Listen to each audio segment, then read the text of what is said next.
You're watching Fanboy Versus with your hosts, JD Church, Nicole Hale, Chris Triplett, and Chris McFeely. And you are watching Fanboy Versus.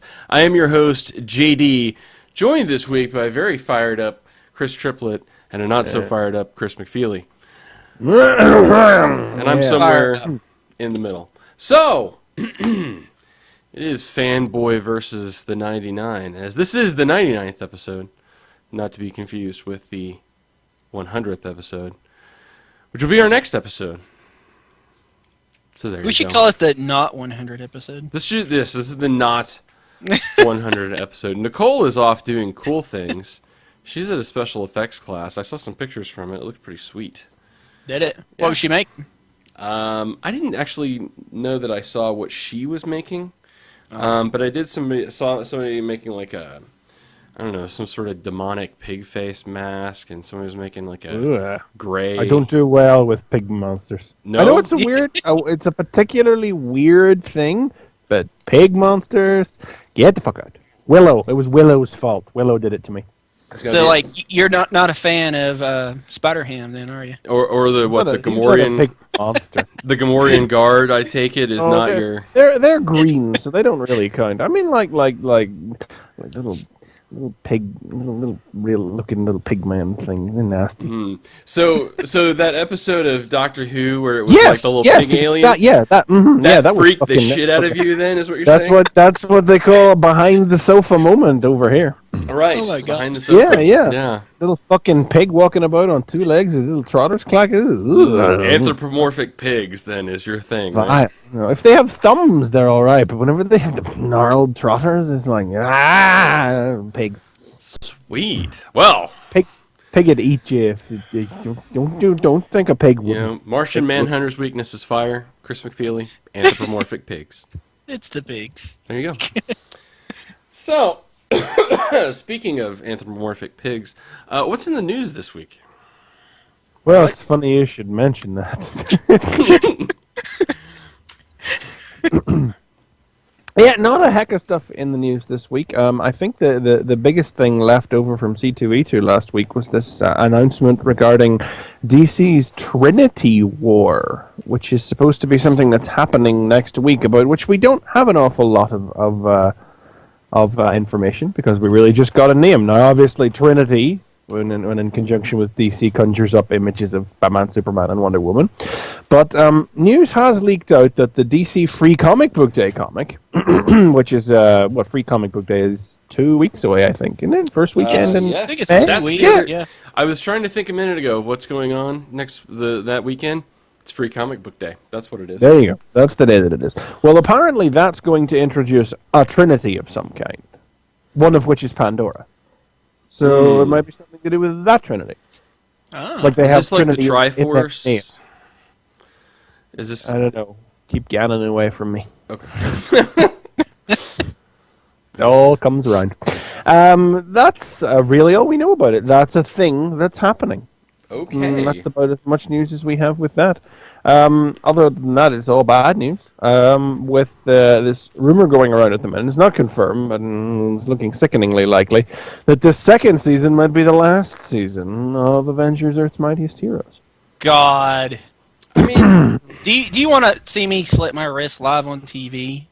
You know? I kind of, I mean, to take like a completely objective view, I guess it's like, to me, it's not that surprising. This was in production long before the whole Disney-Marvel merger, and despite the fact it's wildly successful, Disney's not getting the dollars for it as much as they could if they were doing it under their own production and their own sort of methodology. And I actually talked with, I think, Barricade on Twitter about this too. He was really mad at Jeff Loeb, and my take on it is that this was a far more corporate decision, I think, than... I'm sure it was, but with Jeff Loeb at the pinnacle there, he's never going to look good. No. I mean, I don't know what it is. I don't know what it is about Marvel cartoons and their production schedules the last couple of years, though, because nothing seems to be working. You know, they were rocking it for a few years there, and DC was on the back bar. I mean, DC just had Brave and the Bold. Not that I'm knocking Brave and the Bold, fantastic cartoon, Brave and the Bold, but that was all they had going on versus, you know, the real peak of the DC animated universe when it was epic cartoons for all ages. Marvel was really kicking DC's ass in the animated field, just at the same time as they were kicking their ass in the cinematic field as well. And now we've just hit this strange little wall where nothing has any legs anymore. And it's like, Spectacular Spider-Man gets cancelled as a product of the Disney thing again. And but no sooner is it cancelled. And that's, what, 3 years ago now? It's been a while, yeah. No sooner is it cancelled than they're going, Ultimate Spider-Man, brand new cartoon, Paul Dini, Brian Bendis, new Ultimate Spider-Man, you will want to watch this.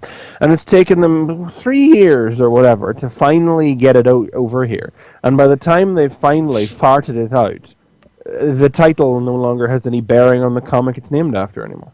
Ultimate Spider-Man's not about Peter Parker anymore. Yeah. And you look at Iron Man Armored Adventures, which is still trotting along. Apparently, allegedly, that might even be going to a third season.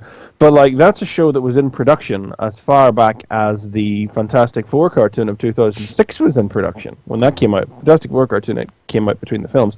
And they were talking, even at the time, about the Iron Man cartoon they had in production. And that took years and years to finally see the light of day. And when it finally did see the light of day, after the Iron Man film had happened, it was all teen Tony in a completely different world from the one the films had introduced everybody to, because the cartoon idea was in production for so long before the film made the impact and introduced the world to Iron Man. Not that again that I'm knocking Armored Adventures. Armored Adventures is a lot better than you think it is. Yeah, it's okay. I should watch it more. I've watched some of it on Netflix, but haven't watched any of the newer episodes. I don't watch any of the new ones.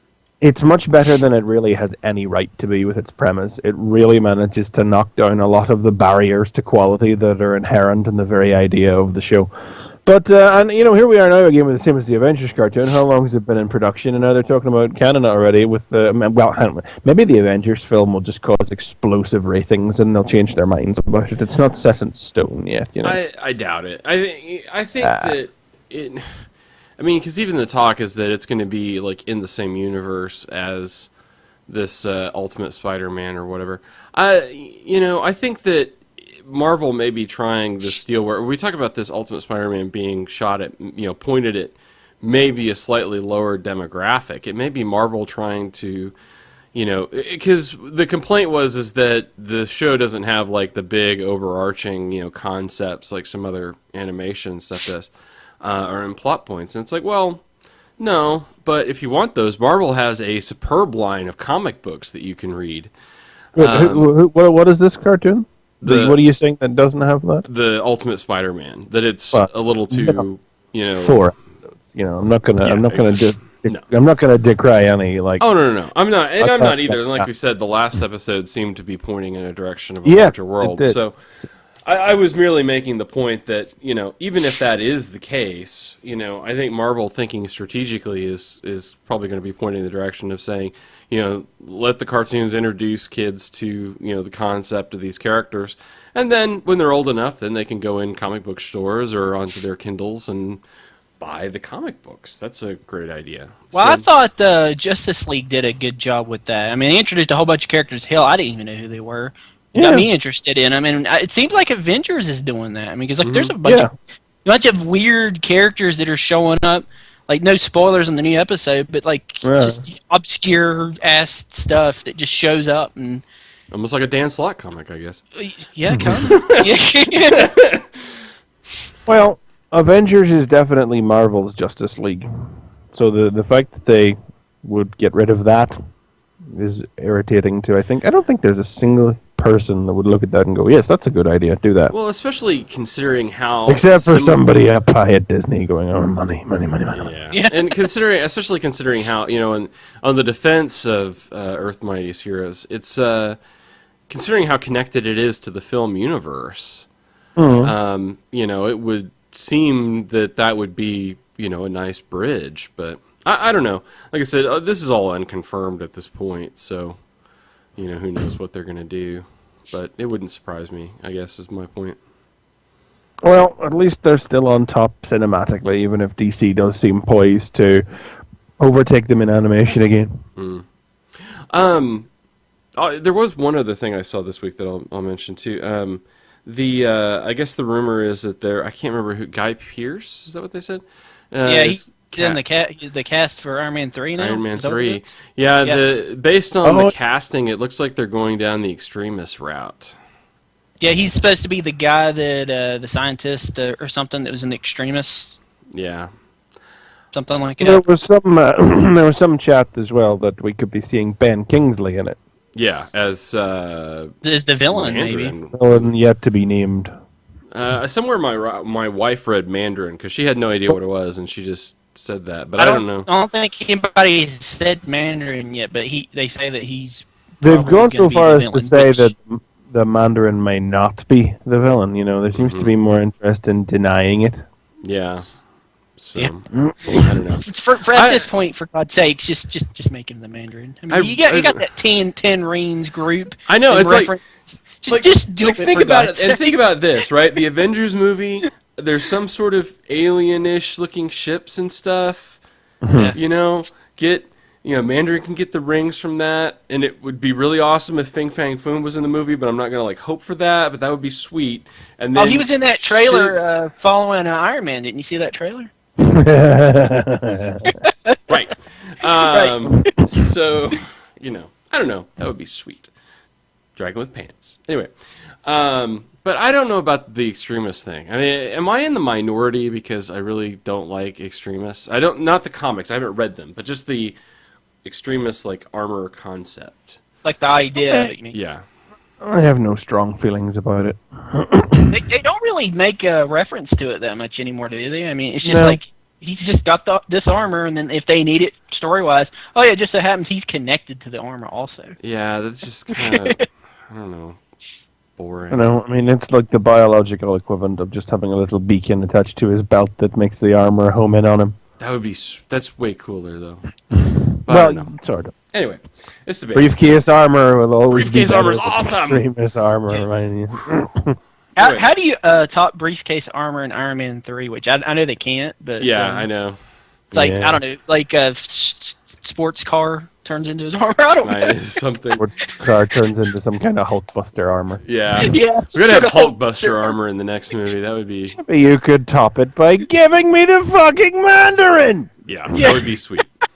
Let's get the Mandarin, or maybe the son of the Mandarin. He was really badass. Look, it doesn't even matter. It can be a younger guy. He can play the role. It's still gonna be the friggin' Mandarin. I can't tell you the amount of. I just want some dude with 10 magic rings. Although I was just thinking that issue where the Mandarin's son just beats the shit out of Tony in his armor, that was badass. Anyway, should read those. Speaking of old comics, one more thing I want to mention, then we're going to get on with the show. And you guys may have experienced this, maybe, you probably all the time, Christopher Feely, but, occasionally you may have a family member or a friend that says, hey, I have some old comics, do you want them? And so I didn't even know this was happening. I talked to my sister earlier in the week, and she's like, by the way, did your box show up? And I was like, box? She's like, yeah, we sent you a package. I was like, okay. She's like, yeah, it's just some old comics that her boyfriend had that didn't want anymore. I was like, oh, okay, whatever. So I get them, and it's an odd mishmash of interesting stuff. I mean, there's a lot of, very 90s stuff in there, like the Gambit #1, and I thought it was funny because we had talked about it. Bitches love it. Like issue 11 and maybe 24 of Spawn, issue 3 of Max. The Max. Oh, Max. Yeah. Bunch of there's some older Fantastic Four stuff like during Phoenix Saga and stuff. But there were a couple of interesting things in it. There was an issue from 76 of Amazing Spider-Man, which was wow, that's kind of old. And a couple others that were like that. They were from that same period, 30-cent cover price, which was a little jarring. Half of the days. Oh man, But the most exciting thing is I was talking about this, I think, on the show several months ago, that I was trying to get a hold of a copy of NFL Super Pro, and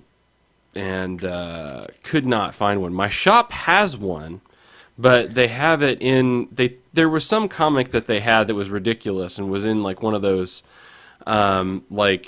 appraised packages, What? and I don't know what it was in it originally, but they thought it was so ridiculous they took it out, and I probably long sold whatever that was. But they had one issue of the NFL Super Pro, and they put it in that package. So on the wall in my shop is what appears to be like a fully appraised issue 1 of like NFL Super Pro, but it's still like $10 or $15 and more than I wanted to spend on it.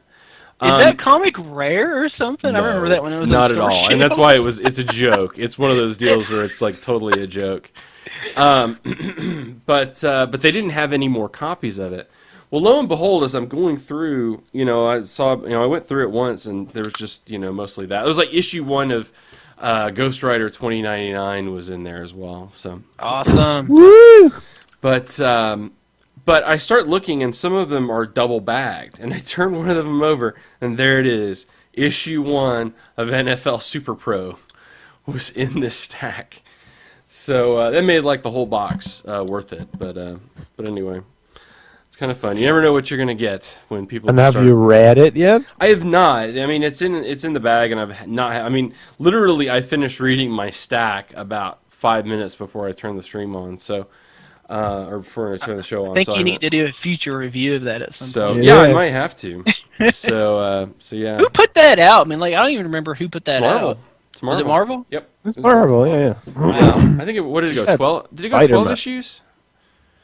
I want to say maybe fewer. Yeah. Dude, if they wanted it to go longer, they should have put them on the Avengers.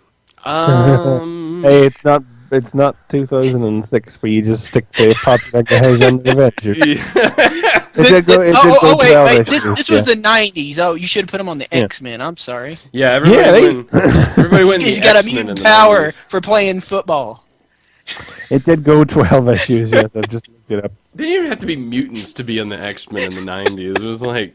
You just hang around with them. Carol Danvers hung around with them for a while. I mean, Deadpool isn't even a mutant, and he hung around with them for a while, so... It turns out that Rogue was like stealing his powers, and that's why he was around the mansions for so long. Right. Oh my god. So, anyway, fun story there. So, and thanks to They eventually had to kick him off the team because he was no use in their baseball games that they always played because he was only good at football. Nobody wanted to play football. yeah. X-Men played baseball.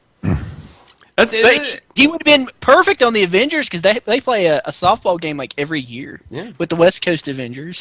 God. Oh, wait, no, that doesn't happen anymore. Yeah, no more West Coast. It should! With the new Avengers and, like, the regular Avengers, God, that would be awesome. Oh, You gotta watch God. out for Hawkeye, he cheats. He does. Yeah. Yep, And the new Avengers have got Thing and Luke Cage on the team. he Who's the actually strong guy on the regular Avengers, Ian? NFL Super Pro actually has a powered Or- suit. Like his suit actually has like I don't know. It's got strength enhancers and stuff in it. Like Iron Man. Wacky. Yeah. Some kind The of weird NFL has Iron something to say about that. kind of weird Iron Man Captain America combination deal. But he plays football, so there you go. That's amazing. That's great. So, He I was guess- a licensed tie-in thing, I think. Yeah. Oh yeah. It was paid an for. actual football player? I don't even know who he was. No, Oh, I no, don't no. it wasn't quite like that. No, he was a fictional character in that respect, but no, he was. It was licensed by the NFL, and the NFL was like, "Oh, this isn't doing anything." Okay, well, cancel that. I don't even know who wrote it at this point. I don't even know where they went on to.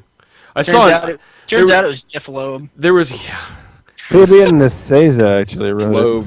Oh, God, really? it. He had a terrible habit of writing a lot of those weird, bad 90s comics back then. Oh, I will say though, going through those 90 comics and just skimming them, it's amazing how monogamous, homogenous really they are. Mm-hmm. You know, it didn't really matter what title, who was drawing it, what company it was. It's like they all looked almost identical. Really kind of creepy. You really take for granted like comics today. Like when you say like, "Oh, this comic's not that good," put it up against a comic from the '90s. You might actually like it a little bit better. Yeah. Well, I mean, that's out a copy of Darkhold. I mean, that's the deal is that, you know, comics now have such striking, I mean, you know, one title to the next looks so different, and yet, you know, I'm looking through some of those 90s comics going, God, this all looks like the same person, you know? Yeah, they all look like Rob Liefeld because that's what was happening. They were copying the Image look. Yeah, it's scary. There was some Image stuff in there too. But Cross-hatching! Scary. All right. Well, foreshortening.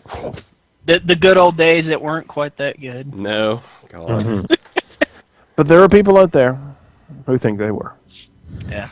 What was my comment on the 90s triplet? I said to you that no line could be too jagged and too much ink was never enough. Yeah.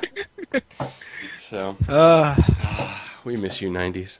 Yes, we do. No, we don't. Oh, yes, we do. Oh, there was one issue I was going to ask you about, because I see if you knew anything about the death of Clark Kent.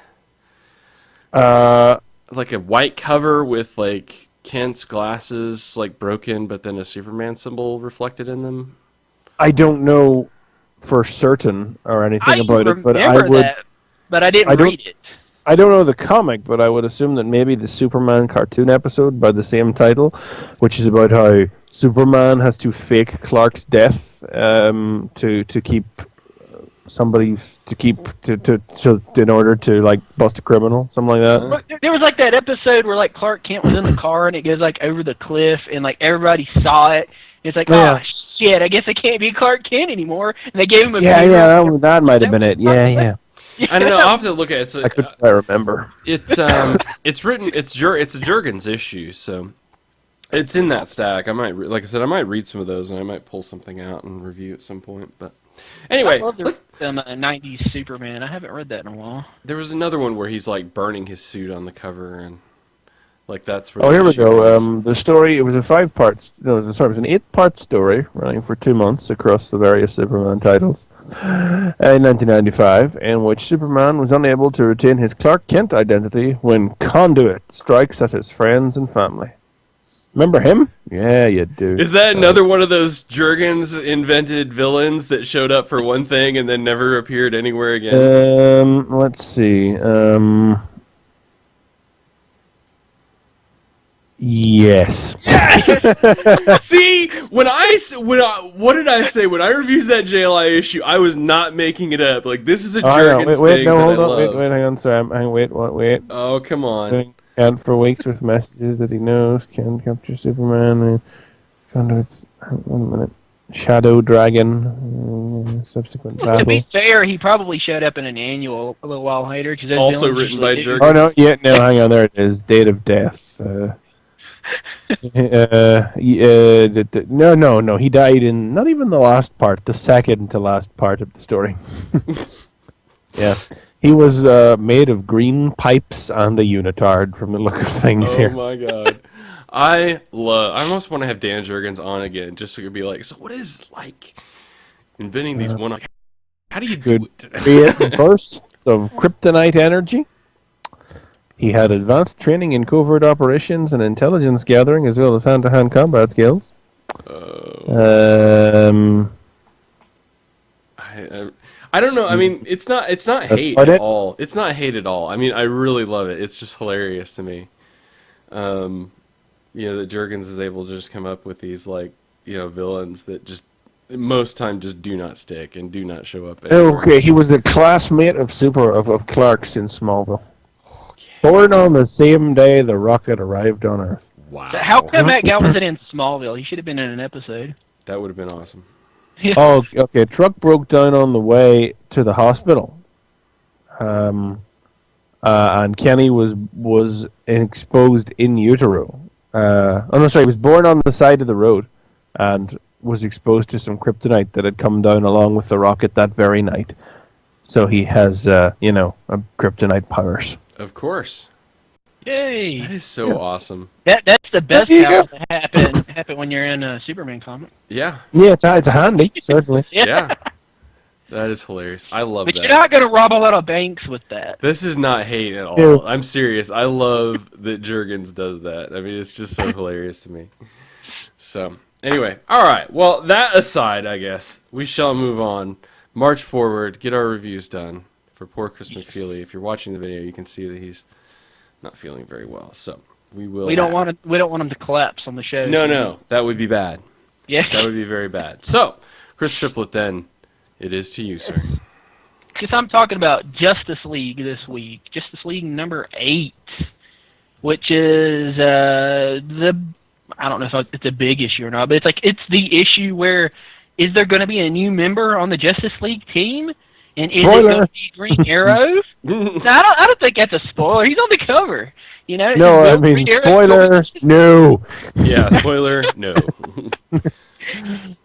Yeah. The story is basically about the who are the kind of politician watchdog guys that are kind of keeping their eyes on the Justice League. I mean, who exactly is Council of World Security of Protection of the generic political Washington. Yeah, those guys. Yeah. Yeah. They're like urging Steve Trevor to I guess get them to put somebody else on the Justice League. I think they basically want somebody they control, somebody that's working their interest, and he's kind of telling them that's not going to happen, and that's pretty much how the issue starts. And it kind of just it starts in sort of like the middle of a fight next, in which Green Arrow is shown up to a fight with the Justice League, not fighting them, but they're fighting somebody else, and like off page, it turns out they were fighting Amazo. So they beat Amazo off, just off panel. It's like it just kind of starts and it's like it's over.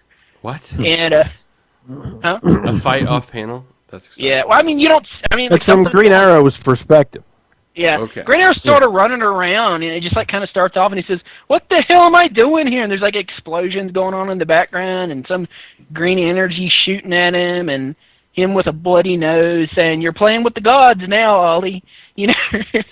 It's just sort of like the next page. It's like Amazo, he's been taken out by the Justice League, and it's just kind of a funny little scene because they don't really notice that Green Arrow's there, and then he just sort of just comes out and just says, "That was incredible." Much like most readers. They'd notice him if he had a beard. They would. Yeah, he doesn't have a beard. Actually, when he Why was is Roy in green? I don't understand. Really? when he was bleeding, and then it was like showing like a long distance shot for a minute, I thought he had the goatee. I was like, did he grow the goatee? Awesome, but no, it's just blood dripping off his chin. Yeah. But you get this great little scene where like he's like talking about how awesome it was and all this fight, and they're like, he says something about how, we took him down, we were a great team or something. And they're like, what are you talking about? What did you do? And then he, like, turns Amazo over and, like, he shot him in the butt with an arrow. Nice. What do you think that is? Yeah, he's pointing down at it. What do you think that is?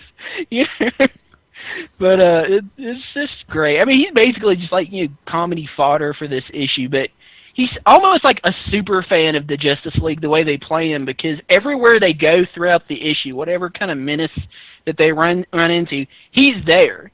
And he's in the thick of the fight, and he just keeps asking him, like, I need to be part of your team, you need to put me on your team. And it's always like, no. It's just like, no. They're not even considering him. And he's got some sort of a history with Aquaman. I mean, is that... Yeah, I like that. No, that's brand new. But it's like the suggestion is that Aquaman saved him from the tropical island he was stranded on. Being stranded on a tropical island is, believe it or not, if you don't know, Green Arrow's origin. Stranded on a tropical... Yes, that's what happened. He got stranded on a tropical island, and he had to learn to hunt to survive and became good at bows and arrows. And he got do good, that. and he found a way off the island, and he decided to quit being the dick he was, and change, because he was a dick before. That was the whole point. He was a rich. He was a dick. Okay. Yeah. It's essentially Tony Stark crossed with Batman. I was gonna say. I love this one from Green Lantern, though. Green Arrow is petitioning to join, and Green Lantern says, "We already have one guy who can't do anything. If Batman sprains his ankle, we'll call you." Totally lying. We wouldn't call him. God. Yeah. Yeah, we've already got one The green thing guy about on this team. issue, If you change the name to Blue Arrow, we'll think about it. the thing about this issue, I think, is that where last issue really failed to make me believe that these guys had been together for any length of time, and that it wasn't just 6 weeks later, like after the Darkseid story. This one issue really does succeed in making me believe that these characters have been around each other for an awfully long time, and are now pretty comfortable playing off and ragging on each other. I sort of feel like this should have been that next issue. Yeah, To me, like the issue that we got, it did that not. should have just been like a prologue, an epilogue issue to the first thing. It didn't convey the passage of time at all. Yeah, but like even like if they didn't like reference things that are happening like right now, like I was talking about before the show, that they have a mission where they're taking out some of the Talon guys from the whole Night of Owl storyline over in Batman. Even if that wasn't there, you would still get that sense that hey, they've been fighting together for a while, and they've got. Go ahead. You telling me I dropped this like just when it was like turning around, or? Well, hopefully. Hopefully, yeah. It's a good issue, anyway. It's a good issue, yeah.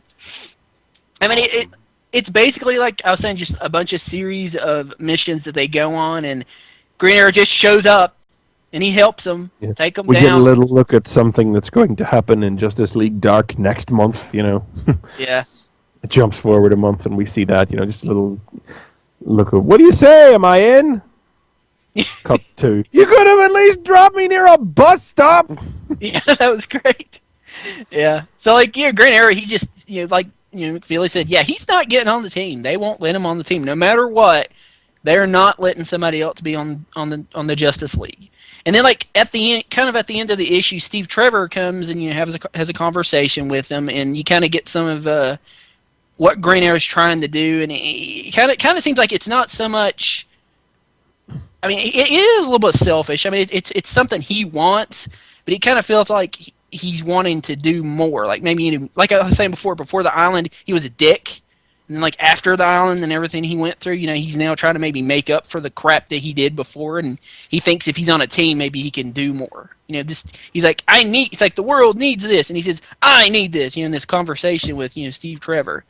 And he kind of tells them that, they're not going to let you on the team. They won't do it. But then he makes reference to this other team that could really, really use Green Arrow. And they don't really talk about what that other team is. They just kind of leave it, and it kind of looks like Green Arrow is going to, join this other team. And that's why when I was asking, is this like Justice League Dark, or is this some book that I'm not getting? And you mentioned something about maybe JLI. Do you think JLI is where he's going? I mean, I don't watch it. It's hard to say if it's going to be JL. I mean, obviously I'm reading JLI.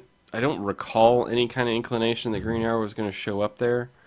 And they've done a pretty good job of trying to keeping that international extension on the JLI. I mean, has Steve Trevor showed up any in JLI at all? No. No? Okay. No. So, I mean, because you think about the JLI, really, as far as Americans go, you've got Guy, and, I mean, I guess you could count Booster, but... He's Canadian. He's a future American, apparently. Yeah. I don't... But he's from the future, so, it's kind of like that line. And no, he's not Canadian, okay? That's dirty. He's from the undiscovered country. That's a dirty word, all right? Never speak ill of Booster. Anyway, Holy, that's so horrible. Off, I can't believe you're trying to imply that Booster's a filthy Canadian. That's just wrong. Anyway, but otherwise, everybody else on the JLI is international. I think it would be odd to throw another American on that team. So it's not that they wouldn't do that, but... Yeah, I didn't know. I just was wondering, like, where we're getting at. And is that something where, that Green Arrow book, we're still publishing it. Go buy it and find out where it's going. Maybe that's what it is, but, I'm not going to go that far. Who knows? But something else we learn that's important in the course of this issue. It's actually the very first line of dialogue, which didn't even really, I don't know, it didn't strike me properly until some way into the book. Is the revelation here, which is a big history changer as far as things that we know, is that the Justice League have never actually allowed anyone else on the team. It's always been these guys.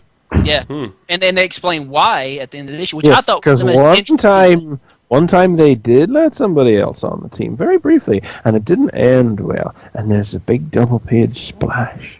Yeah. A splashback. Of.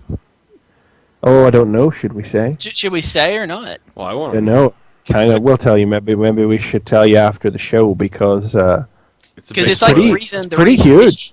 Yeah. Yeah. Things go down and they don't go well, and because they don't go well, they're never letting anybody else on the Watchtower. Is what they say But in the interview. that person is still out there. Yeah.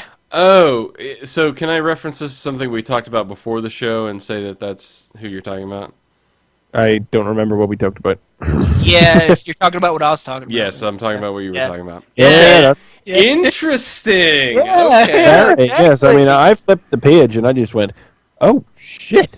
Because that's the one thing I was not expecting from this issue. I was thinking throwaway issue, Green Arrow, and then I turned the page and was like, "Holy crap!" You know, Wow. I'm interested in where this is going. You know, and that's basically how the issue ends. And we've also got the Shazam backup. Do you want to talk about it? Yeah, I enjoyed the Shazam backup. The Shazam backup was good. I mean, it was. I mean, this is really like chapter 1. This is where we're really falling into a properly paced story where we're not rushing to hit all the major beats in one go. That was really like an issue 0, like a prologue. Then with the big teaser this year and Shazam at the end of it last week as well.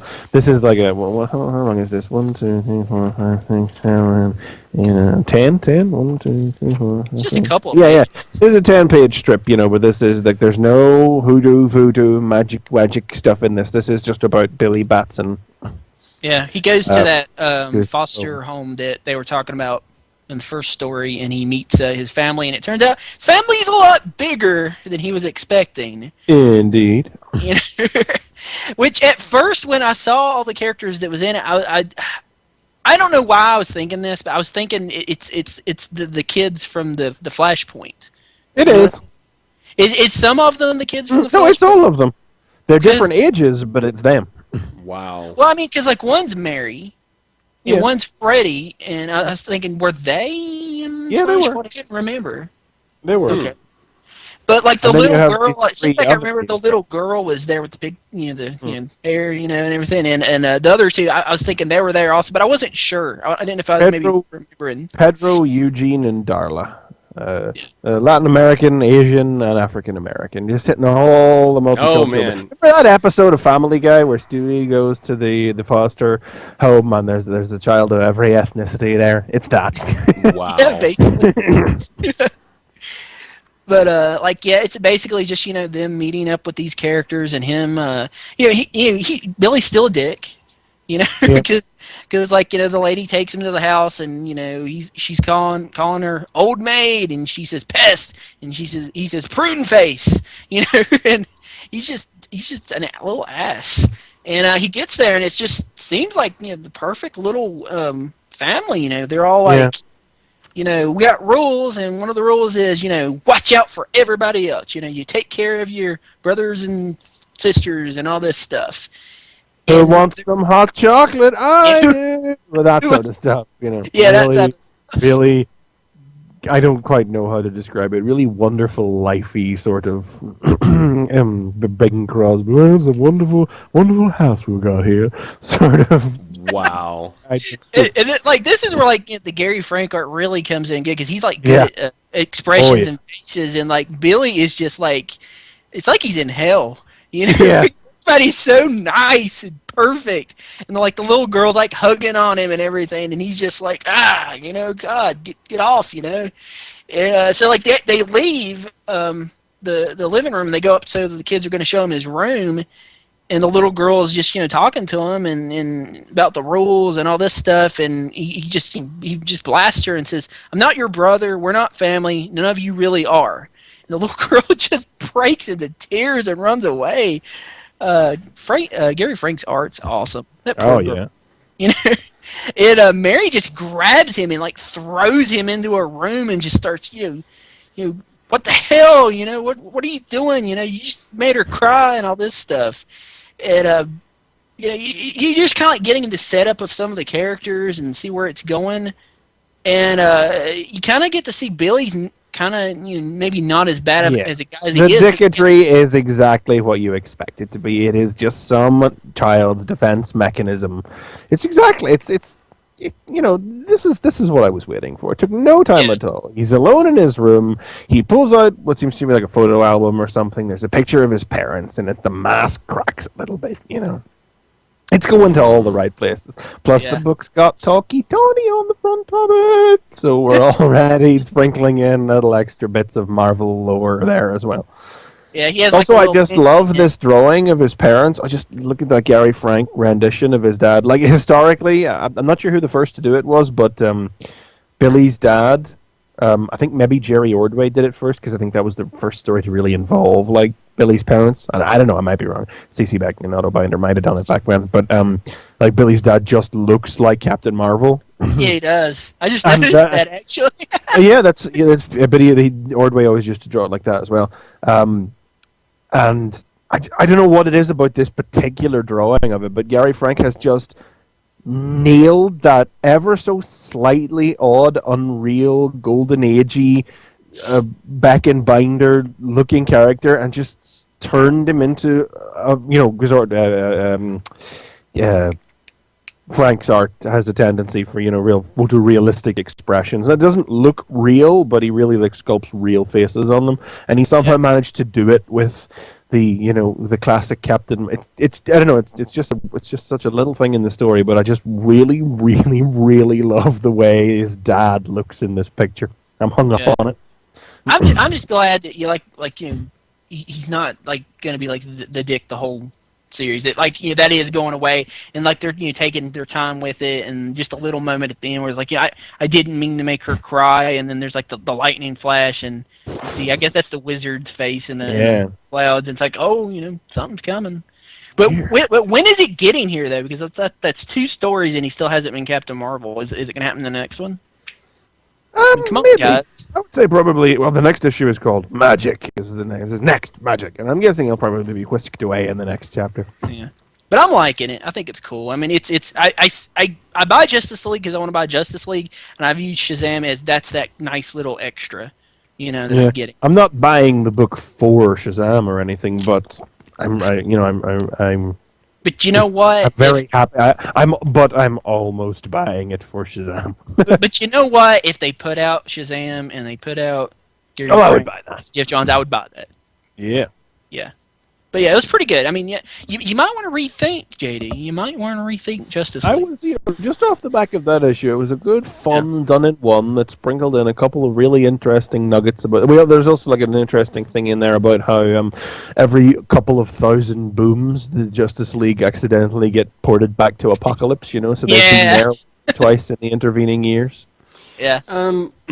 Well, you let me know if the next issue is good. If the next issue is good, then I might pick it back up. Yeah, we need to look at number 9 and see if they can kind of continue with this. So. Well, this is the Villain's Path. Is the next story start? This next multi-part story that's starting next issue. So cool, awesome. All right, on to me then, I guess. Amazing Spider-Man: Ends of the Earth. Awesome. Woo! Yeah. We're gonna. I hear that looked good. We're gonna talk about AVX later, but it's still worth mentioning that Dan Slott can shove into 2 issues more stuff than can be shoved into 2 issues of anything else. Yes. Because half of the first issue is about as far as we've gotten into. As much story has happened in the first half of Ends of the Earth as about as much story has happened in Avengers vs. X-Men so far. Like, how many issues have there been of Ends of Earth? Is this 2. the 3rd issue? No. This is the 2nd. Is part 2. Oh my God! Are you seriously? This is only the 2nd issue? Yeah. Holy shit! Yeah. No, this is part 3. No, this is it part 3? Yeah, this is part 3. Even at that, though, I mean, think about yeah. Even at that, Think about that. Just think about that for a minute. Yeah, but like the difference is AVX is what 12 issues. They gotta spread that out. I guess spread it out a lot. Yeah. But anyway, we'll talk about that. So, briefly overview this comic.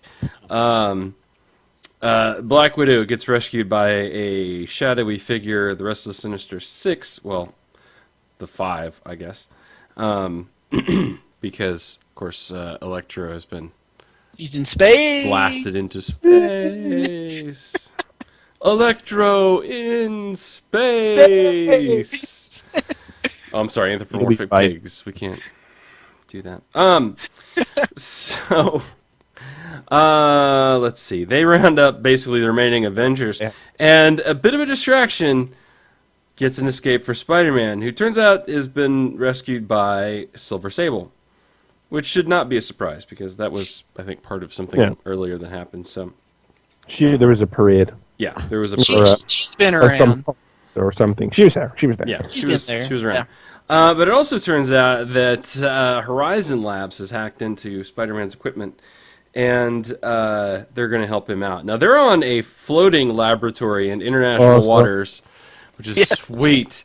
Doing science, that's where they conducted all their immoral, illegal experiments or something like that. Sure. Yeah, I don't think we talked about the last issue. They Jameson shut them down. Yeah, right? Yeah. Yeah. Well, he shut down the power to their to their building, which effectively shut them down. Yeah.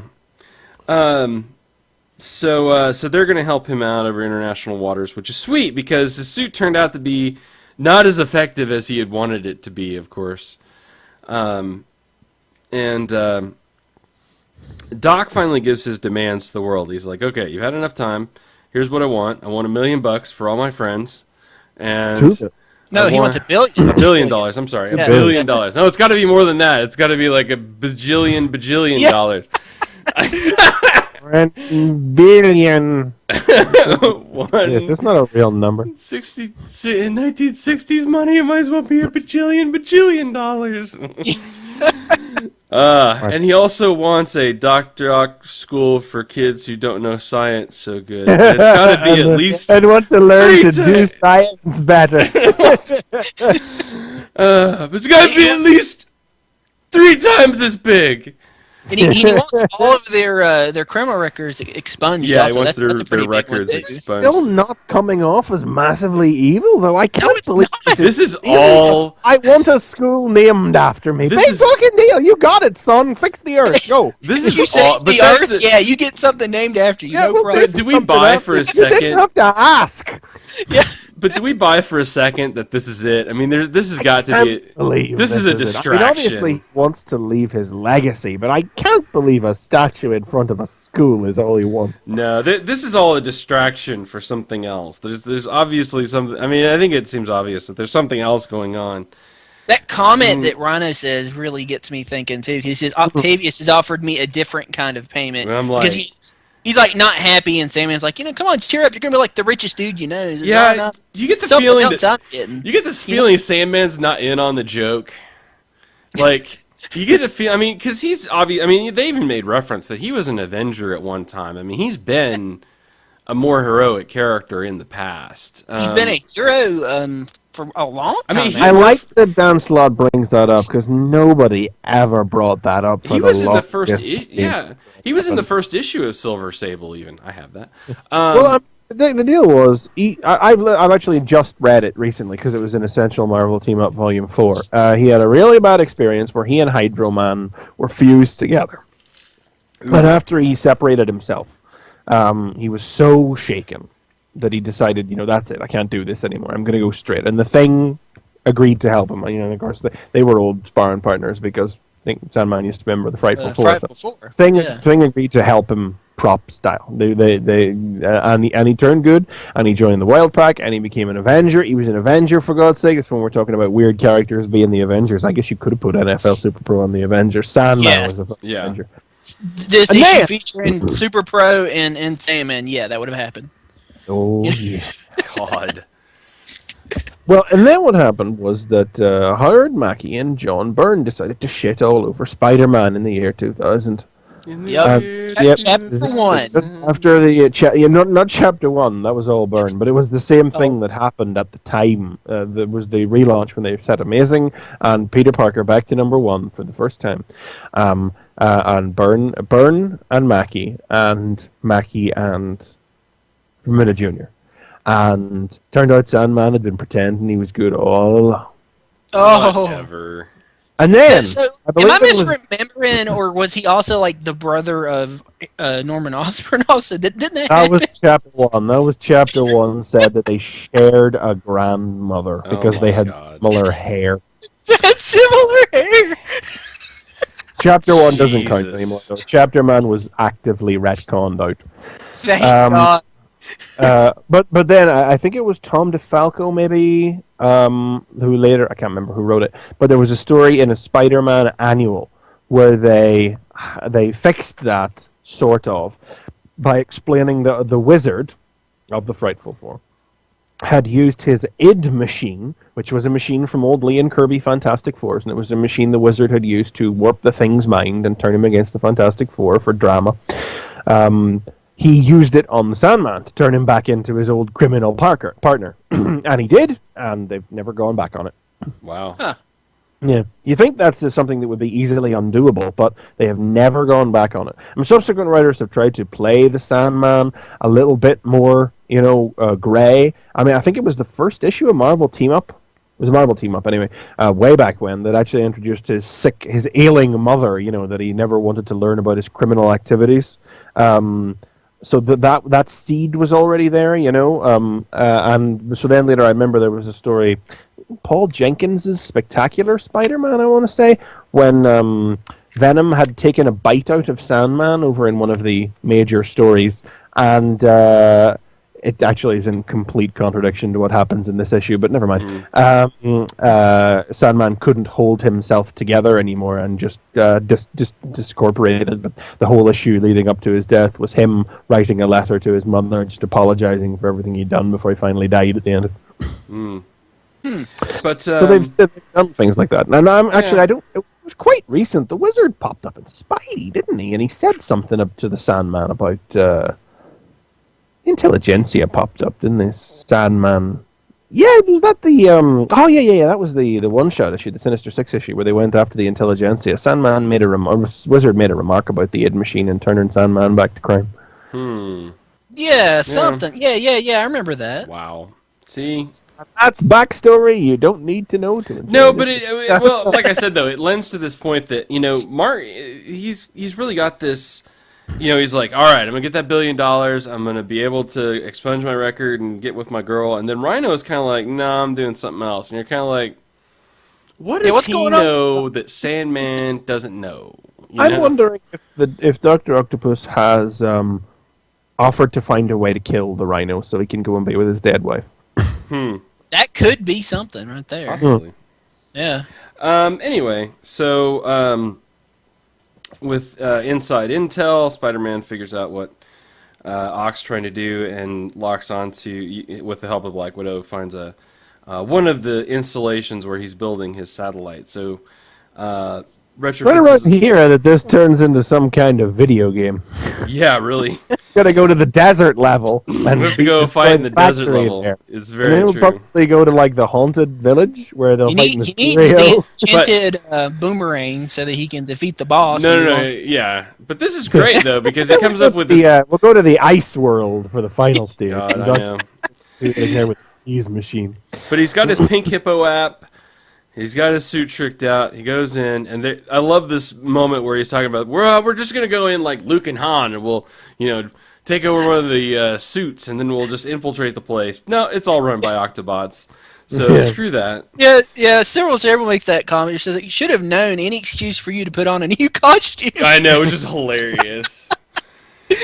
But one of the things they do find is the satellite boxes are empty, which is no surprise, I think. I think obviously there's something going on. So it was but it was also like this weird trap where it's like, aha! We knew you would take the bait and you would go to the desert. So it's, aha! I knew you knew that I would come here and that you would be here. he's like, aha! But did you know that we knew that you knew that when we come? Anyway, it's not so back and forth. It's just like her people there at the UN or whatever said, hey, you might want to go to the desert because that's where they're building them. Right. But there was just a little touch of that aha. But did you know that I knew that you knew, and then I would come here. Yeah, Sandman even goes ha ha on the next page. Aha! The basic gist of this fight is fighting Sandman, but Spider-Man, being brilliant, has figured out that somewhere in that whole mass of sand that is Sandman, there's one important grain that holds his consciousness and everything, and that one grain is the important one. So he's built his suit to be able to see the grain based on his brain patterns, and has also built this Pink Hippo app, which beams thoughts and images straight into his mind. So they use it to, he's about to smash them, and they all say dome and type it into the app, and it beams the thought and it makes a dome and protects them. And they use it to freak him out, and he actually hides the grain for a minute. But Spider-Man, knowing Sandman all too well, knows that the key to beating him is his heart, and pulls out his daughter's name, and that distracts him long enough that he's able to latch on to that one little grain of sand and catch it in a ball of webbing. And thus, another member of the Sinister Six falls. That's the the Sinister Four. The Sinister Four. The Sinister Four. But, I think he makes a comment like that. Then he says, he does the Sinister Four. No. Yeah. But when he was making Sandman change all the shapes, I kept thinking that it was going to be something goofier, that it was going to be going back to the Pink Hippo thing. It's like, what are you thinking about, Pink Hippo? And then he was just going to be like, what the hell? And then he'd just grab it and stop him or something. An enormous hippo or something. Ramos was the best choice for the artist on this one as well. Brain's gone. The other artist has been drawing Ends of the Earth thus far, but Ramos has stepped in for this one, and really, I think he was the right choice for one with the big, crazy, shape-shifting sand monster. Oh heck yeah! Yeah, he is totally Sandman's artist. That's for him. I mean, this is big Sandman. He's only in for the last couple of pages for the fight, but good luck trying to do a Sandman fight that's going to top this one in the future. Yeah, I mean, Spider-Man writers. It's in the desert, so he's got access to all the sand he can want. God, that's just amazing. Because have we even got a story? Never happened before. Because they've never been in the desert. He's always in New York, so Yeah. Because Spidey's never had a reason to go to the desert. Yeah. Nor the Spidey's money. been to the Savage Land. I'm sure they could have thought of a reason. Yeah, but But also here at the end, Doc lets out yet another one of his demands, which is that the global menace Spider-Man be captured. Yeah, he asked them to take him out. So, oh my God. So what's gonna happen in the next issue? I don't know. It's craziness. It's good though. I like it. So I keep going back to thinking what if Doc Ock's not so much bad guy? I mean, there's no way. I'm with Peter. It's like, nice work, Spidey. Yeah, that'll be the typical ending. Because it's like, yes, be Doc Ock. I just really wanted a school named after me. Now I'm dead. And it's like, I kind of feel like that and then Spidey will have to live with that guilt forever. I kind of feel like that's his real plan, not to save the world, not to do all these things, but just to make Spider-Man hate it again. Oh, that'd be awesome, actually. Yeah. I feel like that's why it's ends of the final humiliation of Spider-Man. I think that's why it's called Ends of the Earth, because I think that's where he's going with it. It's going to be Spider-Man does stop him, but Doc Ock still wins because, hey, maybe Spidey's on the outs now worse than ever. Maybe he can't ever go back to Horizon Labs. Maybe he can't go back to the Avengers even. Gets kicked off maybe the he can't Avengers. go back to there'd be no question then as well that Doc was... Oh, yeah. Because it's like he'll live forever as a saint who would have saved the world if it hadn't been for that awful Spider-Man. Yeah. It'll be a double win. Yeah. Ooh, maybe... I love this! I love a good Spider-Man. Alternately, he could be making a giant laser cannon somewhere powered by octopus. That's what makes it so Yeah. That's what makes it so could be doing anything, and we're not going to find out till the next issue. Or the end, or whenever, yeah. So, Well, yeah. so awesome. So there you go. Ends of the Earth. Read it. Check it out. Very All right. good. Chris McFeely. Yeah, okay. I'm talking about something a little different this week. Following on the trend of different things I've been looking at recently. This week I'm looking at issue 1 of The Shadow from Dynamite Publishing. And I'm looking at this because it's being written by Garth Ennis. He Preacher, Punisher, Boys, etc. Hitman fame. What's the rating on this comic? Does it say parental advisory? Something like, you know what I mean, like, for mature. Yeah. I'm looking for it, but T+. It's just rated T+. There's nothing especially heinous in here. Now, I'm not massively familiar with The Shadow. The Shadow, of course, for the listeners who don't know, was a classic hero of the pulps. Way back in the day, had his own radio show as well. He knows. And, yeah, he knows the evil that lurks in the hearts of men. Who knows the evil that lurks in the he was in that movie that Alec Baldwin was in. Yeah. Yes, Alec Baldwin was in that. He was played by Baldwin. I mean, come on. Quite a fun movie. He knows the evil that lurks in the hearts of men. What that actually means is rather vague. I've never been quite sure. Orson Welles used to play him on the radio show, so he's never really had a foot. A lot of comics companies have done different things with him. I think DC even had him for a time, maybe in the 80s. But this is Dynamite in their continuing attempt to license anything that they can get their hands on. That IDW's got the licensing for things that from the 80s and 90s. So Dynamite goes back a little further. They do the John Carter Meyer stuff. They've launched the Spider, that other great pulp hero you've never heard of. $6 Million Man. $6 Million Man, Bionic Woman. Smith doing that, actually. So this is Dynamite, you said. Dynamite got this? So when am I getting Shadow versus Army of Darkness? Is that coming soon? Well, I think Dynamite is a little busy this summer with their Prophecy crossover event, which will see Vampirella, Red Sonja, Kulan Gath, Dracula, the Reanimator, Panther, Athena, Dorian Gray, Ava, Alan Quatermain, and more all crossover. Wow. That sounds like an Extraordinary Gentleman, like 5 or something. This time it's licensed. Yeah. Well, anyway, The Shadow #1. This is I'm not entirely sure what to make of this because it's quite vague. I think quite deliberately. But anyway, you can tell it's a Garth Ennis book because it starts out with an extended sequence about the horror of war and man's inhumanity to man. Just covering all the atrocities committed by Japan in China during the war. And The Shadow knows. So The Shadow gives us this omniscient narration of all of these horrific things that happened. And then he kills an assortment of Japanese gangsters who are down at a pier, boarding a ship. And that's the most violent thing in the book. There is eyeballs blasted out of sockets. It's not like you see the eyeball. No, there's the eyeball flying through the air. All right, never mind. Scratch that. Didn't see it. Yeah, like Garth Ennis is going to write a comic and not let an eyeball fly through the air. Try to it's just all red. I didn't see it against the giant swoosh of blood shooting towards me.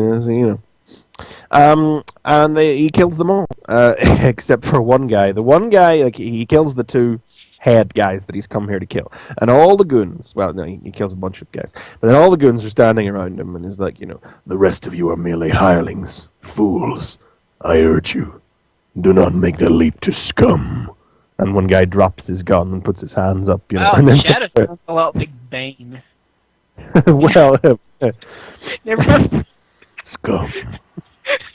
I'll raise you up. But some idiot goes, he's only one man, we can... And that's that. The Shadow just guns the rest of them down, except for that one guy who put his hands up, and he just tells him, on you go. Work hard and feed your family. So we get quite exciting in an opening scene. Then the book just sort of grinds to a halt in the middle here, where the Shadow, Lamont Cranston by day, wealthy man about town, meets with two men from the government at the Algonquin Hotel to talk in very vague terms about what happened down at the pier. Like, these are bad men, there was something in the hold of the boat, We need to investigate more about this. We never actually say exactly what it is we have to do. It's a fairly long scene that really doesn't accomplish anything except to tell us that Cranston is on board with this, that he's going to help them, and also that the two government guys just really don't like. Well, one guy knows him, and then there's this younger government guy who's like, "Who is this jerk off?" But it's very good for showing. For just establishing the Shadow's character out of costume as well. I mean, as I say, I don't know much about the Shadow, but I don't believe that he was ever supposed to be a really, prescient supernatural character with, powers of prognostication, which he really seems to be displaying here. Like, the suggestion that he knows the evil in the hearts of men. He had superpowers in the stupid Alec Baldwin movie. Like, he had magic powers and shit. But what kind of magic powers exactly? It's been so long since I saw the film. He went to a Tibetan temple or something, and there was this magic dagger. I remember just the crazy. Yeah, it seems like there was something like that. And then, he was physically changed. Like his face would physically change when he became Shadow. I mean, he's like that was just to make him look like he looked in the comics and not look like Alec Baldwin. I think. Well, either way, in this, the notion that he knows the evil. Seems to be, the story is called The Fire of Creation, just as I flip back to the start, and it features art by Aaron Campbell. Rather nice art by Aaron Campbell. Carlos Lopez does the colors too, but there's one panel where he goofs the colors of two guys' suits, so it makes the Shadows talking smack about himself. But the idea that he knows the evil makes it look like he's actually got psychic powers that allow him to know the crimes of the people in front of him, but not just reading the past, he also knows their future as well. Because in this scene in the hotel, while they're talking their boring talk, there's a little kid who's goofing around, and his mom's like, "Oh, Jonathan, stop it!" And then the kid's just continuously goofing around and running around, and so Cranston's leaving, and the kid's goofing around, running around, laughing, and the mother says, "I'm so sorry, he's completely," and Cranston says, "No harm done, madam. He's unbearable. As soon as I get him home, let him be a child a little longer. He meets his fate 6 years from now, 5 miles above a place called Regensburg." And then he just walks off. So he's got the ice is gonna break! What's that from? It's from Dead. What was the Christopher Walken?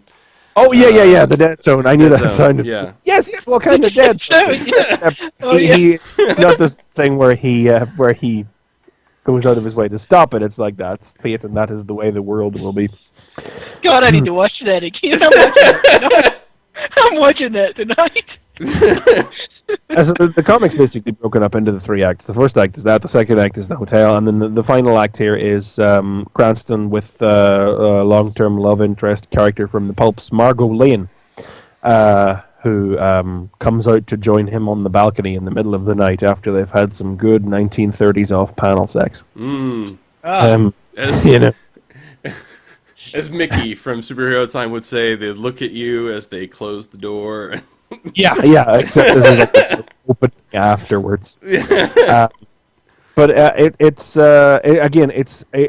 like the scene in the hotel, just serves to give you more insight into Cranston, and he's like, this woman is just sort of here, Can you see the future? She asks him, I'm privy to glimpses, shards. People are difficult. Children are easiest. They haven't the spiritual fug we've accumulated. Tracing the soul to the end of its path is simple enough. Yeah, and he just describes how his powers work. And she says, can you see what happens to us? Meaning you and I know what you mean, Miss Lane. Which is all the prediction I need. Thank you. It's like he knows where that's going to end up from the sounding. We get they go out of their way to quote some of the lines. I know what he says at the very start. He does say, "I know what evil lurks in the hearts of men," and he says, "The weed of crime bears bitter fruits," which was the famous closing line from the radio show. I'm doing this Batman voice. I should be doing Orson Welles, but I can't do Orson Welles. So. That's good enough. Is it like? Yeah, it'll do. It's like Eddie Izzard trying to. Never mind. There's. I kind of wish you would be doing the Christopher Walken voice now. Yeah. Do not flirt with fate, Miss Lane. It is no gentle lover. That's better. Go with that. Hell no. The night is very cold. Are you coming? Well, he ends with this really sinister. Are you going to be the Shadow forever? He asks her, and he says, "For longer than you will be, Margot Lane." What? What does that mean? And they never finish it. It's very much a prologue chapter to the first issue. Like, you get a good strong action sequence to open up. It's a very trademarky NSE horrors of war type opening. It's like man's inhumanity to man, and never mind what superheroics can do to stop it, only avenge it type of thing, which is Ennis's way of doing. Men act outside the law to avenge the horrors men commit upon other men. That's Ennis. And as I say, the middle scene it's just so vague. It really does grind the comic to a bit of a halt because they spend 1, 2, 3, 4, 5 pages sitting talking, and we really don't learn anything. We get some very vague discussion about the government, the direction the world is headed. If the moon won't come to Ahmed, I'll make my own arrangements. Are we going after it? What choice do we have? Well, I know them from old. All these really oblique sentences, and it's like, whatever. You're not really telling me anything. And then the final scene, again, is really just, it's all about showing you, it's interesting because it's all about showing you, telling and showing, both is not one over the other, about what kind of character Cranston is, what the Shadow is, but without ever actually being explicit in it at the same time. It's a very strange, very, I guess, ethereal, shadowy, if I may, kind of way of telling the story. Well, they can't say that they're not living up to the title. Yeah. I mean, I guess they're being, I would say another more thing about it, it's probably being vague and insubstantial in a sort of play on the idea, or maybe on that idea. I don't know. It's interesting, but I'm not sure if I've been told enough about the story. I mean, I'm sure it'll all come together. I mean, I don't think I've ever truly read a bad Garth Ennis comic. Garth Ennis has too sure a grip of how to structure a story and how to tell a story to tell a bad story. He's always rock solid on the fundamentals. But I don't know that for an isolated issue alone, that I've really learned enough about what this comic is actually going to be about. That I'm coming back for issue 2 or not. It's a very interesting take on the character, and it's just vague enough to intrigue me as to exactly what his motivations and powers. I mean, there's the idea here he shoots a guy and he's lying there dying, and he ungloves his hand and reaches down to him and his ring shines, and it is like maybe he reads his mind while he's dying, because he's able to then relate all the information that he gains from him. In his civilian identity, he relates it to he claims he knows them from years ago, but really he read the mind of the dying man when he was the Shadow. He just relates it in to the government guys.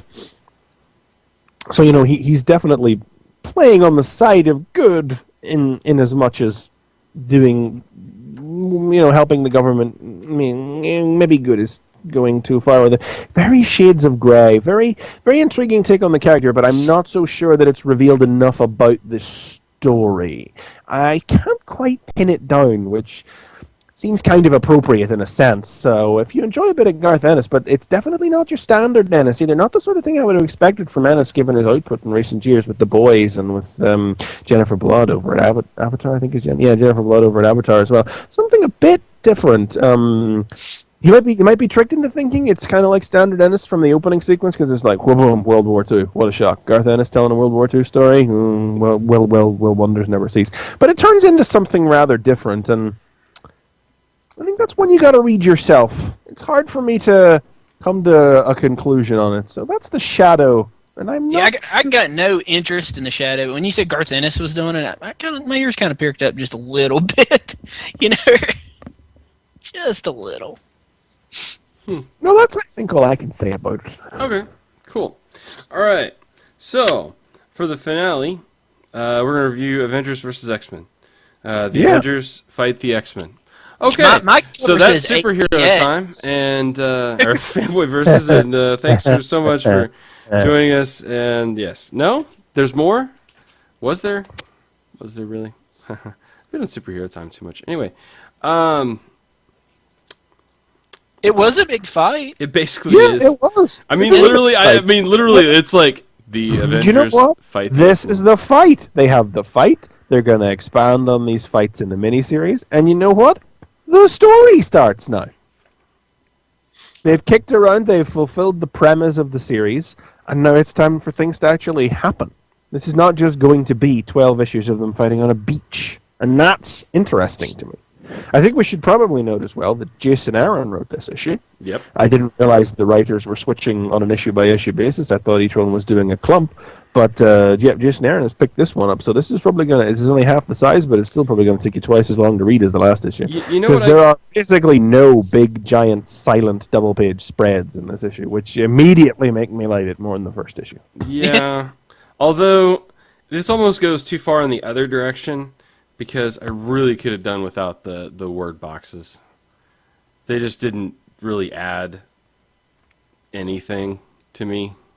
What the like man in a metal suit versus the mutant master of magnetism? That was awesome. This is no contest. You've never met Tony Stark. Yeah. Yeah, No, that is exactly. brilliant. I mean, I love that. I love that because that is exactly what I have been thinking since that teaser ad first came out. Magneto versus Tony Stark. Every goon on the internet who wants to rip into the series goes, what kind of fight's that going to be? And I'm like, do you seriously think Iron Man doesn't have some kind of anti-magnetic protocols in his armor? Really? Yeah. And then it's like it's like the caption box practically preemptively called out every tool who made that joke and says, if you Then think there was like the telekinetic thing, because like it was always like if Professor X was around, the fight's over. He just makes everybody go to sleep or something. And Emma kept running out, and then Tony's got something built in for that too. Emma's out of the picture. I mean, it's fine. And I was not as impressed by this issue for some reason than the last. And obviously, you guys love it, and I'm probably wrong. But it's just a lot of fighting. It is what it says on the tin. I mean, it is what the title is. It's Avengers versus X. I mean, what do you expect? Are you wanting? No, no I think big illusions. It's good. The Cyclops there throws his eye. There's lots of cool moments in this. Whereas I don't think the first issue had any moment that made you go, "Ooh, cool!" Like this is no contest. You don't know what to do. There's one where Cyclops is pouring the eye beams on full force. Kev gets the shield up, walks into the beams, and just Cyclops right on the face with the shield.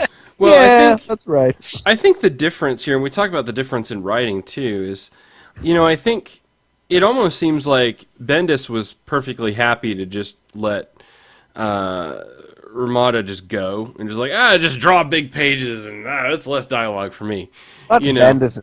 And that's Bendis. That's what Bendis does. But Aaron seemed to really want to, I mean, it's filled with a lot more stuff, so you don't have some of the really great, full page kind of art in this.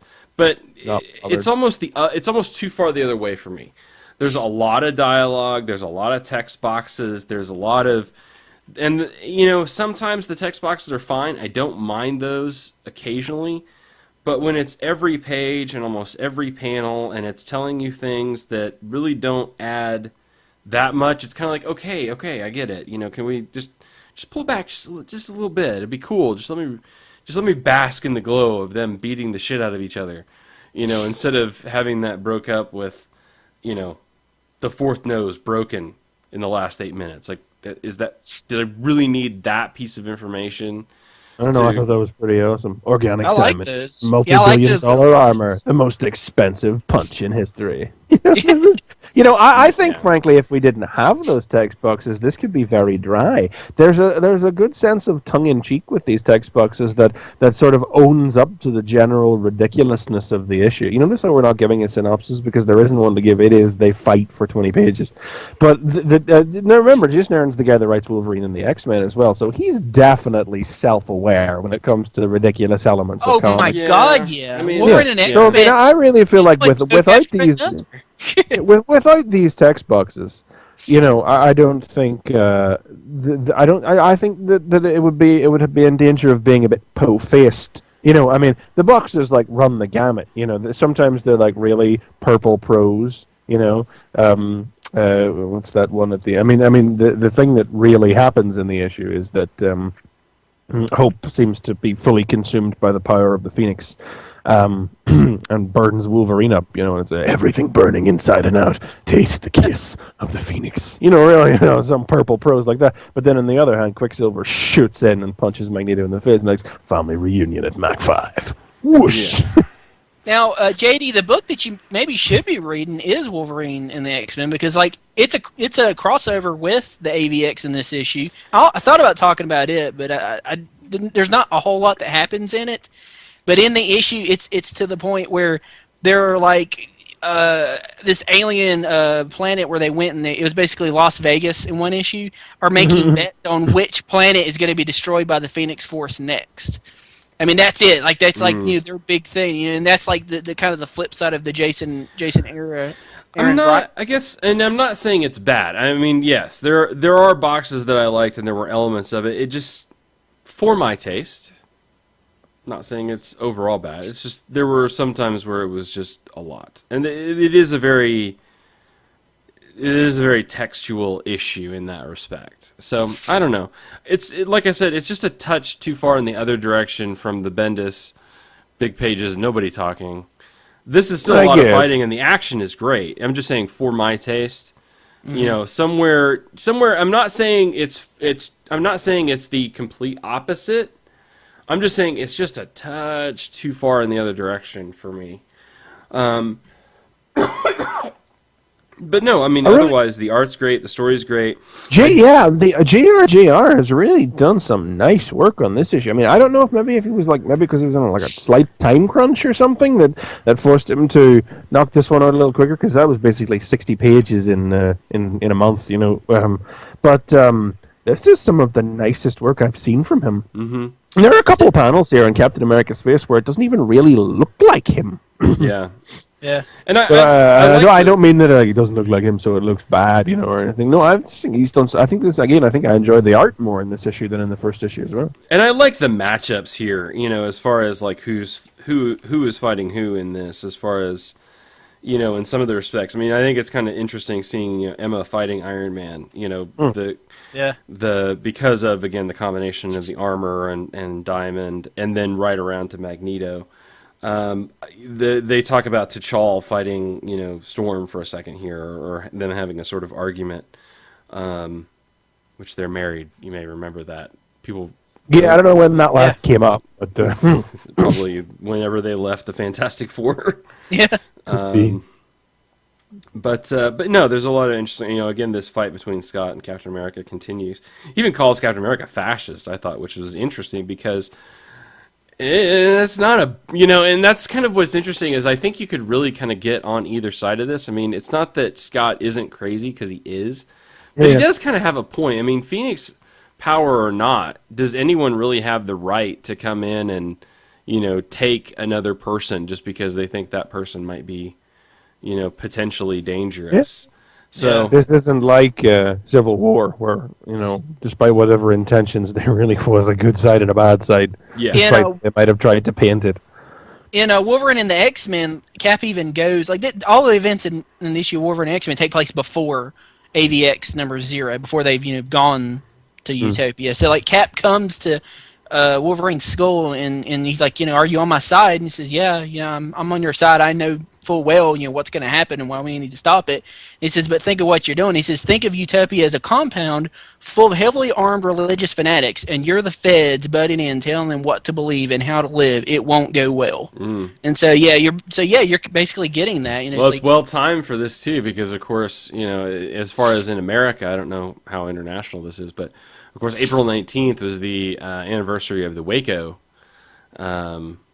compound raid. So that's kind of interesting because that was just this past week. So that's interesting. Mm-hmm. But yeah. Then again, Namor fighting Namor. Sorry. Just call him the Submariner. Fighting Thing, Hulk fighting Colossus. There's just some interesting matchups. I did like the line earlier in this one. I can't remember who it was, but they were like, "When did Scott go crazy?" And it's like, Wolverine's like, "Look, I've been trying to tell anybody that would listen for a long time, and nobody's been paying attention."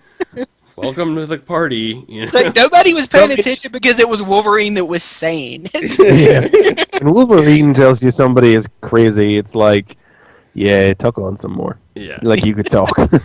Oh, this Power Man is like... But I mean, the interesting question now is like, well, where is this? Hope? The issue ends with Hope on the run. So would do the Avengers and the X-Men keep fighting? No, I mean, I don't really think they do. I don't think that's where the story goes next. It doesn't. It's not just going to be Avengers. But I think the objectives will stay the same. I don't think they'll keep fighting on this beach. But yeah, I mean, certainly we can see that the X-Men's objective, Scott's objective, is going to be to find and protect Hope, whereas the Avengers' objective is going to be to find and destroy Hope, or at least stop the Phoenix in that process. Again, we get that shot at the end of the issue we didn't even talk about, where like the other Avengers that aren't there fighting, like Thor and Beast. Avengers in space. Yeah, they're in space waiting for the bird to show up. I'd like a thing. I mean, they've got after that they've got the page, Avengers versus X-Men coming in April, and they show you where all the tie-ins are. But I think I'd like it if they went a little more Fear Itself-y, and they were like, follow X into, and in the case of these Spacebound Avengers, it is follow these Avengers into Secret Adventures number 26. We need a little AVX number on the cover. We need like one, little triangle, 2, I mean, it's hard to do it if they want to. They obviously, excuse me. They obviously want to advertise all the tie-ins. So we have the ads for New Avengers, and Wolverine, and the X-Men here. But the fact is that all of those comics are completely unrelated to AVX, save for the fact that they serve as a framing. The events of AVX serve as a framing sequence that goes on either side of a flashback to something that is continuing the plot from the regular comic. Right. Yeah, I know the Wolverine and the X-Men there. That's before. I don't know about the rest of these. I haven't read any of them. New Avengers 24 starts as a bookend, start and finish. It's the attack on the island, just the Avengers jumping out of the helicarrier, and then the actual issue is Luke Cage and Jessica Jones having it out about their current living situation and the safety of their child and everything. It's a good issue because it's the sort of thing Bendis does really well, but it's not by any stretch of the imagination anything to do with AVX. And Avengers 25, again, similarly, bookend is there, but the story is actually about the Avengers rounding up AIM after they escaped at the end of the Norman Osborn storyline, and Captain America, really needing a win to put in something in the win column after the doubts that all the recent public outcry against the Avengers have made him feel, and the things Viper said to him in the recent storyline. And it's, again, nothing to do with what's actually happening in AVX.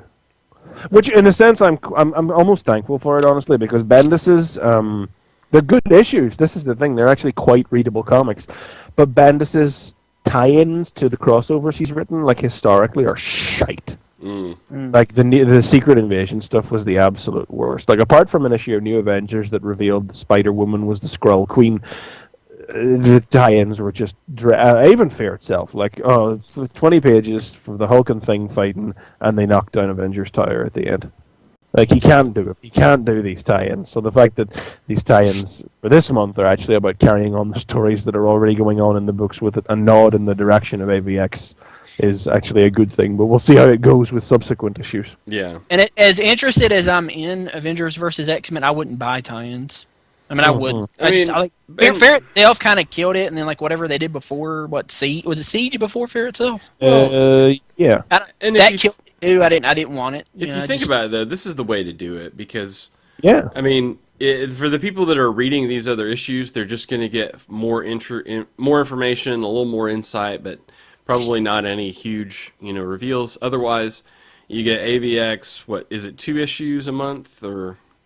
Or it's every 2 weeks. Yeah, every 2 weeks. Yeah. So I mean, perfect. I think that's a great way to do it. Yeah, if they've done one thing right with this so far, and I'm not saying they've only done one thing right, but if there's one thing that has to be put ahead of everything else that they've done right, it is the no tie-ins. Yes. Just tie-ins in the regular comics, no piles of miniseries, just tie-ins in the ordinary comics that would be affected by this story under normal circumstances anyway. Amazing Spider-Man isn't full of tie-ins. And it's not the same scale, but they're doing the same thing with like the Court of Owls, where it's the Owls tie into Batman. They're essentially but that doesn't even have a miniseries. That's just actually happened in Batman. That's even happening. But Which still, we didn't review that, but that was good. It was good. It's an interesting. Oh, character. actually, hey, you know something else? I meant to just mention in passing something I forgot to mention. Was Manhattan Project #2? Oh, I did see that came out. Yes. So last issue, Zen-powered death Buddhists and Robert Oppenheimer consumed alive by his cannibalistic evil twin Joseph, and then like splintered into a myriad, infinite variant personalities living within one incomplete Oppenheimer. This issue, evil cyborg Werner von Braun. Oh wow! Well, there you go. Yeah. So I take it you still like that book. Yes. I'm not sure what it's about.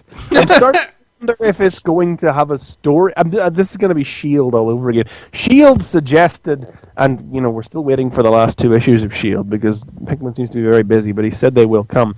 But S.H.I.E.L.D. always did give the sense that there was a story happening. 2 issues into the Manhattan Projects. 1 issue was about Robert Oppenheimer leading up to the revelation that he was made up of millions of different split personalities, hence the title, Infinite Oppenheimers. And this one is called Rocket Man. And so it's just about Werner von Braun and the various other scientists. It's about it's Inglourious Bastards, essentially, and how all the scientist heroes of the Manhattan Project go into Nazi Germany to recruit Werner von Braun. All right. Wow. Cool. And he has a giant cyborg robot arm. Well, who wouldn't want one of those? Who wouldn't want one of those? Yeah, still enjoying that. Nice. Still recommend that. Well, as we have pointed out many a time, we will not be here next week. Nope. I will be You at got the BotCon flu. Yes. So, yep. XV and Brian will be here on Wednesday and picking me up, and then Thursday we go to Dallas. So we'll be at BotCon. So if you're going to be at BotCon, look for us, say hi. Love to talk to you, of course. And then we will be back, not obviously next week, but the week after, for our 100th episode. I need to retweet them all. Someone is writing a drinking game for our 100th episode. A lot of them seem to center on me. I think it's pretty balanced. There's one about, if you mention Dan Ketch and I say shut up or something alike. So there's some. Dan Ketch is awesome, right? The ones that are about me. So there's a good balance of stuff, I think. On if we mention Gail Simone, you take a drink. Okay. Yeah, you need to retweet all those then, because I'm just seeing them intermittently. Yeah, no. There's a whole. Jonathan Hickman has to be one of those words. It has to be at this point. We may have to help him. We may flesh out, a little bit and come up with some of the things we do. But I like it. I think it's interesting that someone's taking the time to actually think about it. And they know us really well, which is kind of so that's great. But so maybe you'll want to partake of that. I'll try to get that all together and tweet it out, or maybe a link to it. I'll put it up on the show page, and we'll have that ahead of time so you can get your alcohol ready before you listen to the 100th episode of Fanboy Versus. And as I have pointed out several times, I get to see the Avengers this Thursday. Yes, you do. Hell with you. Yeah. But that means I can't rub it in your faces next week, so it's all good. So, but we all have to watch it before the next show, right? That would be the subject of the 100th episode. You, JD. I know. I've got. I will. Don't wait for it to hit the dollar theater. I think the don't make it be Green Lantern all over again. No. Yeah, don't Green Lantern. No, I think the talk is that we're going to try to go really early on Saturday. Because that seems to be a good time to go. I mean, obviously, I live in Oklahoma City, and there's not really a wide selection of really good theaters. So that means that they're really busy, especially opening weekend. And tickets booked now. Mine are booked. They're sitting over there. Well, you can get the tickets. I don't mention this often, but I have some social anxiety, so it's really hard for me to go into a really packed theater. I'll do it. I'll brave it, but we'll see what happens. So, but it means I have to get there early and do all this nonsense. But anyway, so no, the plan is though to see it, and then we'll go maybe get some free comics because don't forget that's May 5th. Woohoo! So it's great. You can go watch the vendors, go get your free comics, free comic book day, support your local comic book shop. Maybe buy some things while you're there as well. Always important to mention that. Yeah. It's great to pick up the free issues and partake in whatever artists or creators or other local people they may have at the shop. But buy something too. It's a great time to get trades. A lot of shops offer sales and things at that time. I know if you're looking for some in the area, we're going to mention Gail Simone again. Last year, she did a really great job. She basically went through and retweeted every shop that was running some sort of sale. If all I had to do is tweet her, and then she was retweeting them. So if you're looking for stuff local, maybe follow her or check with your local shop, see what they're doing. But definitely buy stuff. Trades, I'm telling you, it's a good time to get trades. So. Yep. And there's a sale on Comixology Day for Swamp Thing for Earth Day. Ooh, really? Yeah. Yeah, Swamp Thing is 99 cents an issue, and that does include the Alan Moore issues. So and the current stuff? I don't know if it's the current stuff. I think it's like old stuff, but it includes a lot of old Swamp Thing. Like the first issue of like the 1970 Swamp Thing was free. Like it's free. Might as well just get that. This would be that would be perfect. I'll have to check that out because if it. But I'm thinking about some of those Alan Moore issues. I wish I knew which were the best ones because I want some of them. It's all good in there. It's all good. There's probably Swamp Baby birthing and stuff in there. Who knows? I want the one where he leaves the guy in the house and he has to hack his arm off. Is that one in there? Does Alan Moore write that into every single one of his series? No, that's just violent rape. God. Violent rape, but that's what happened to the guy that was in Watchmen as well. Yeah, no, more rape is Alan Moore's solution. Well, no, but the guy had to hack his hand. He wouldn't want to cut his arm off to get out of that burning house. Anyway, that must be something that keeps Alan Moore up at night, that he's going to get tied to something and the house is burning down and he's going to have to decide to cut his own arm off to get out. Swamp Thing will just grow it back. Yeah. He'll just grow it back. So very little Swamp Thing. All right. Well, that is our show. We're going to get out of here so that Chris McFeely can get some rest. Just barely survived through this show. But again, thanks so much for joining us. And, this is great. Hope you'll show up for our live 100th episode. Should be a lot of fun. We'll probably be tweeting like bastards about that during the week. Yeah, that's the idea. So, and then, like I said, join us. We're going to be doing a live from BotCon RFC, not Wednesday, or not Thursday for our regular show. I think we're talking Friday is when we're going to do that.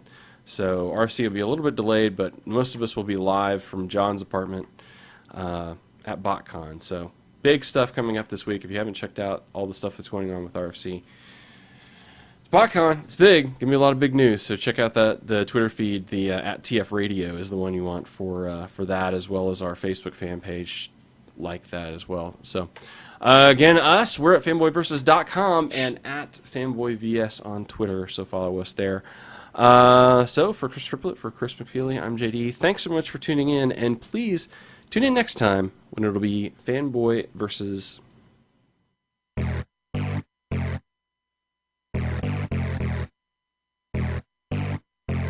This has been Fanboy Versus. Visit us at tfradio.net for show notes and to subscribe to the podcast. Follow us on Twitter at tfradio for news and updates. Like the podcast? Leave us feedback on iTunes.